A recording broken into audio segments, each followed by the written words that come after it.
Baik, Assalamualaikum warahmatullahi wabarakatuh. Selamat sore. Perkenalkan kami dari kelompok 4 dengan saya sendiri Andreas Bagasgoro dan rekan saya Gantang Satria, Elgin Brian dan juga Muhammad Rizky Aditya. Pada kesempatan kali ini kami akan mempresentasikan proyek akhir kami dari mata kuliah pengembangan aplikasi web lanjut, di mana pada proyek ini kami membuat sebuah website yang bernama Navigo. Apa itu Navigo? Ini adalah sebuah website yang membantu menjadi solusi dari permasalahan hukum yang ada di Indonesia, di mana berdasarkan survei kebutuhan hukum di Indonesia pada tahun 2019 terdapat kurang lebih 60,5% orang di Indonesia lebih suka menyelesaikan masalah hukum melalui mekanisme informal atau di luar lembaga negara. Nah, hal tersebut dianggap sebagai bukti kurangnya pengetahuan dan pemahaman masyarakat tentang prosedur hukum formal yang seharusnya mereka gunakan untuk mendapatkan keadilan. Nah, hal tersebut juga tidak lepas dari menurutnya rasa kepercayaan publik terhadap sistem peradilan, yang mana hampir 30% orang di Indonesia menganggap penegakan hukum di Indonesia ini masih buruk. Bahkan menurut survei yang dilakukan oleh lembaga survei Indonesia pada tahun 2023 tersebut. Salah satu alasan yang disebutkan adalah pemahaman masyarakat Indonesia masih buruk tentang mekanisme hukum.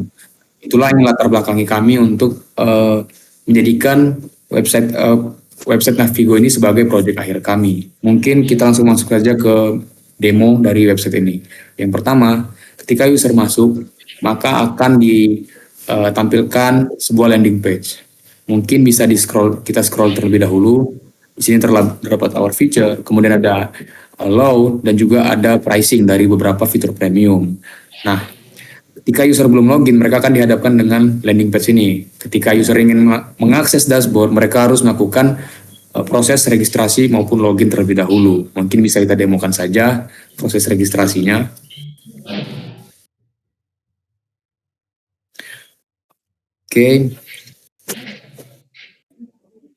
Oke, di sini user diminta untuk mengisi data-data diri. Mungkin kita mengisi nama dengan full name-nya Gantang Satria. Kemudian dengan email gantang@gmail.com dan passwordnya adalah 123456778.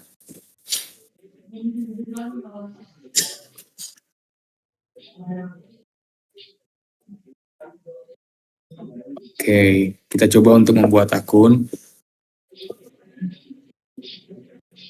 Oke, setelah berhasil meregistrasi akun, user akan otomatis melewati proses login, di mana dia akan dihadapkan dengan dashboard. Yang pertama ada navigasi My Profile. Pada halaman ini, user dapat melakukan edit profile. Mungkin kita coba terlebih dahulu edit profile. Saya ingin mengganti nama saya menjadi Gantang Satria Yuda. Oke, save.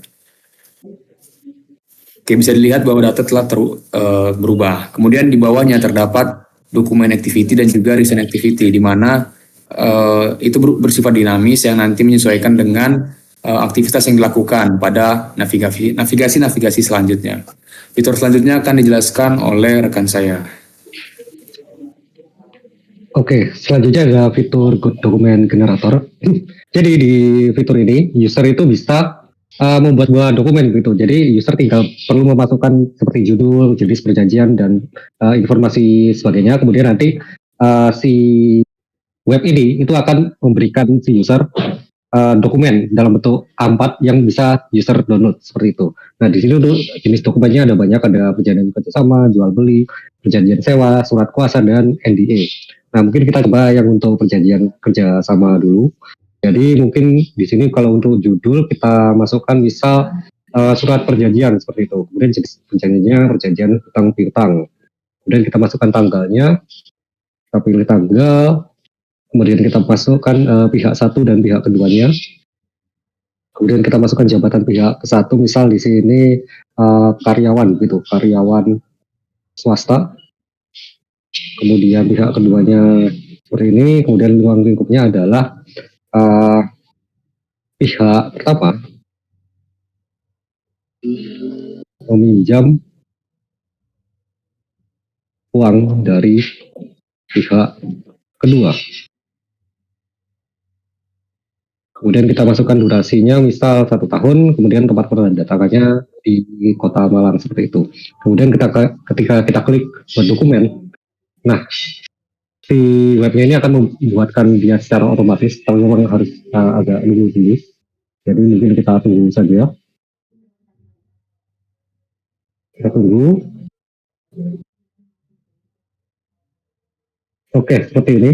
Dan ini bisa kita lihat gitu, detailnya seperti apa. Jadi kalau kita klik lihat dokumen, itu, nah seperti ini. Nah, jadi dia bakal membuatkan sebuah kayak semacam kertas gitu, kertas A4 gitu. Kemudian nanti dia bakal membuatkan surat perjanjiannya seperti itu. Nah, di sini ada pasal-pasalnya, jadi pihak pertamanya siapa, seperti yang kita tulis tadi. Pihak keduanya ada Rizky, kemudian pokok perjanjiannya adalah seperti ini. Kemudian ada jangka waktu, kemudian di sini. Nah, kemudian kita juga bisa mendownload dokumen tersebut sebagai PDF. Jadi kalau kita klik download, nah itu bisa kita save sebagai PDF ini, dan nanti bisa kita ya buka dan atau bisa kita print seperti itu. Oke, kemudian coba kita back. Oke, mungkin cukup seperti itu kalau untuk dokumen generator. Jadi untuk yang jenis yang lain itu juga kira-kira sama. Jadi mungkin hanya berbeda di dalam segi field. Jadi kalau yang jual beli itu ada detail kayak objek jual belinya itu apa. Kemudian kalau perjanjian sewa itu objek sewanya apa. Kemudian ada surat kuasa seperti ini. Kemudian ada juga untuk janjian kerahasiaan atau NDA seperti itu. Oke, mungkin cukup sekian kalau akan dijelaskan oleh teman saya Rizky. Oke, untuk fitur selanjutnya itu ada document analyzer. Jadi ini tuh apa? Ini tuh fitur seperti kebalikan dari document generator. Kalau tadi document generator kita masukkan detail-detail dari dokumen untuk mengenerate dokumen.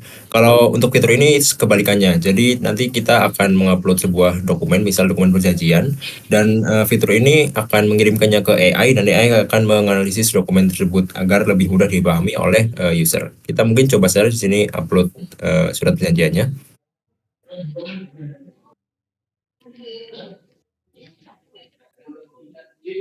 Di sini format yang digunakan ada 3 ya, bisa PDF, JPG, atau PNG. Lalu kita coba untuk analisis dokumennya, kita tunggu.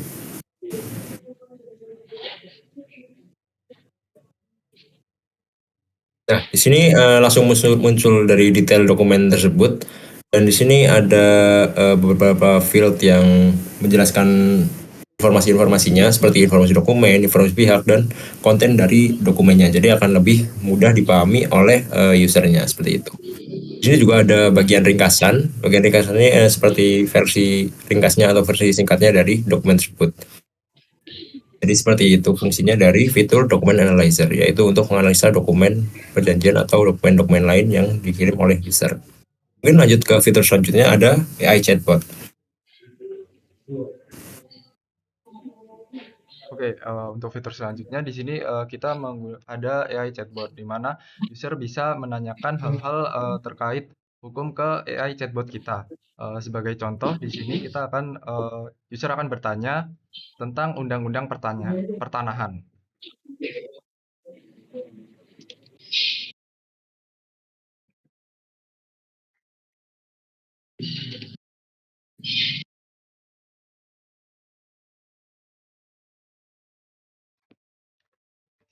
Setelah di send, AI akan mencoba mencari penjelasan dari hal yang ditanyakan oleh usernya dan mengirim respons. Seperti yang bisa dilihat, respon ini AI-nya merespon dengan penjelasan dari Undang-Undang Pertanahan di Indonesia. Oke, mungkin yang selanjutnya ada fitur Find Lawyer.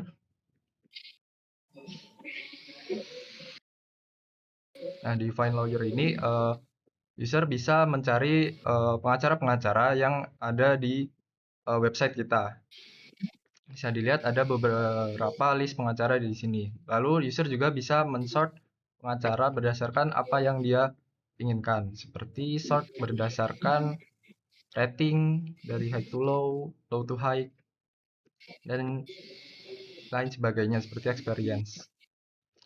Lalu user juga bisa melakukan search berdasarkan ketentuan yang dia inginkan di search bar kanan, seperti men-search berdasarkan lokasi. Ini akan menginput Surabaya, lalu apply filternya.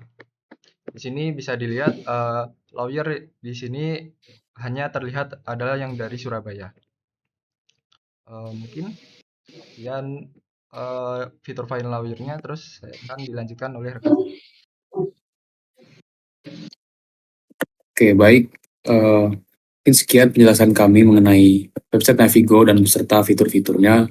Mohon maaf kalau ada ketidaksempurnaan dari fitur-fitur yang kami buat. Kami akhiri presentasi proyek akhir ini. Assalamualaikum warahmatullahi wabarakatuh. Selamat sore.